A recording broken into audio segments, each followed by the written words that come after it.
Hello， 大家好，我们是草妮妮和汉堡，今天继续为大家带来搞笑脑洞美漫《飞车未来》第6季第18集。这一集主要讲了班德被黑手党追杀，不得不离开地球，开始新生活的故事。新的一天开始，教授又有好消息带给大家，这次是真的好消息。今天的快递不送往危险的外星球，而是送往地球登伯特黑手党的别墅里。弗赖却说，地球才是真的危险。班德一听黑手党立马兴奋，马上用透视眼看了包裹，竟然是一对钳子。订货人是黑老大的小弟，因为他的钳子被果汁搞生锈了，急需一副新钳子。小弟抱怨快递怎么还不到，黑老大表示冷静，双11可不就这样？还有你吵到我大女儿结婚了。当众人沉浸在婚礼中时，突然狂风大作，灰尘四起。抬头一看，咦，这飞船有点熟悉，正是星际公司那几个人。送完快递，弗赖和莉拉离开，麻烦之王班德溜进婚礼，他怎么会放过如此豪华又刺激的晚会？重要的是，晚会上还有他的偶像小黄。刚来到这儿，班德就对新娘一见钟情。可人家今天刚结婚，还是要留点面子吧。他又盯上黑老大的老婆，尽管二人之前有过一段，但班德可不想再跟他们有什么瓜葛。最后，他选择了黑老大的小女儿贝拉。贝拉是个铃铛，只要一动就会发出声响，因此两人正事儿还没干完，就有人来了，是黑老大和小黄。小黄借了黑老大的钱，直到现在都还没有还完。黑老大又是个急性子，所以叫小弟先用武力收拾收拾他。这一幕正好被班德和贝拉看见。贝拉说，我爸最讨厌不还钱的人了，他更恨的就是目击者了，还有和他女儿乱搞的人。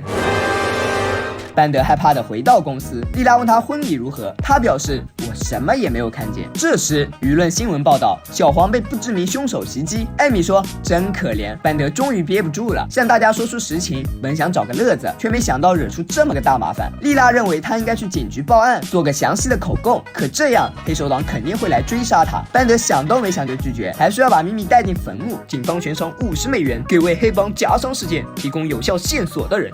但一听有50美元的奖励，他立刻来到警局，听了他的口供。警探说50美元有那么好得吗？你得出庭指证他。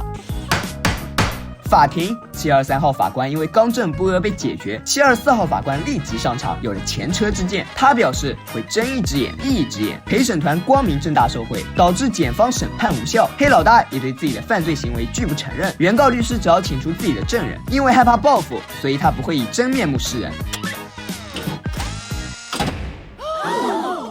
哦，班德，我一直在找你。原来是镜子反转了。被告律师表示，你肯定在污蔑无辜的黑手党成员，快为你过去的罪行买单。班德回答，行嘞，我本就不该在这儿受审。转回3号庭，他成为被告，被指控犯有2起行窃纵火逃逸案件。对此，班德爽快认罪，然后回到法庭继续指控黑老大。众人已经听够他的证词，原告律师请求休庭。陪审团快做出决定的时候，受害者小黄来了，在黑手党的威胁下，他表示黑老大是无辜的，身上的伤也都是自己弄的。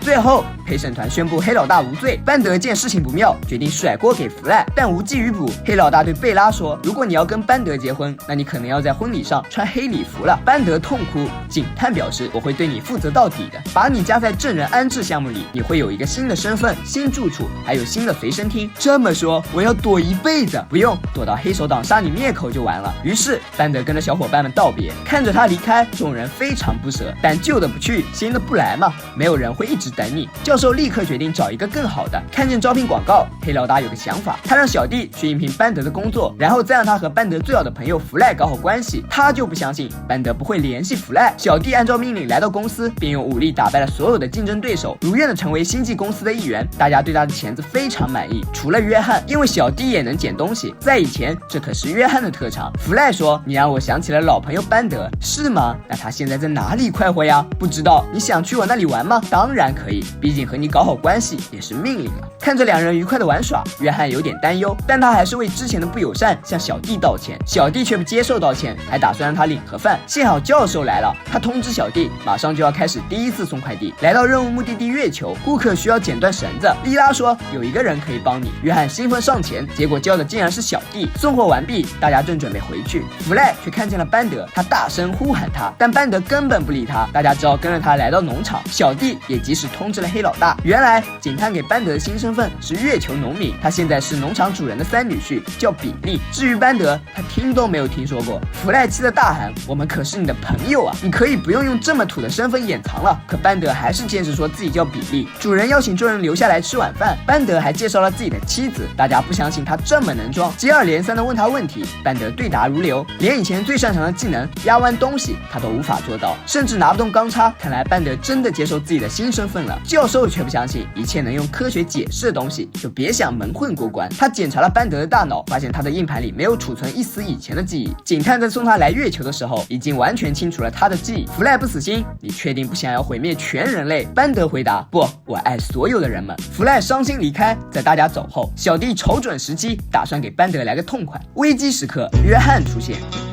我记得我和你说过，我才是捡东西的人。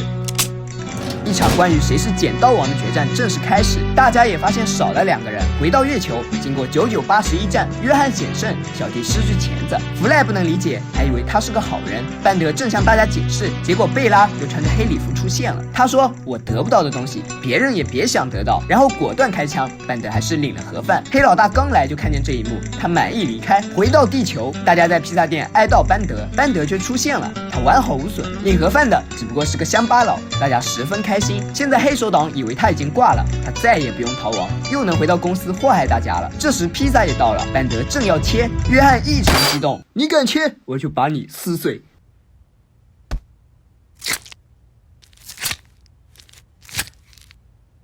每个人都希望自己是最特殊的那一个，谁也不想被别人替代。但是在这个世界上，没有谁是真正的独一无二。你引以为傲的技能，可能很多人都会。当自己的地位受到威胁，再软弱的人也会学会反击。就像约翰一样，别看他平时什么都不在乎，整天傻乎乎、大大咧咧，但当自己的地位被撼动时，他也会站起来反抗。连残暴的黑手党都不是他的对手。其实不是不行，而是不愿。一朝被蛇咬，10年怕井绳。有了第一次伤害，后来的任何一点风吹草动都会引起巨大反应，因为害怕被威胁，害怕被替代，害怕被抛弃。可现实是残忍的，没有谁会一直可怜你，只有时刻保持清醒，才能看清自己真正的价值。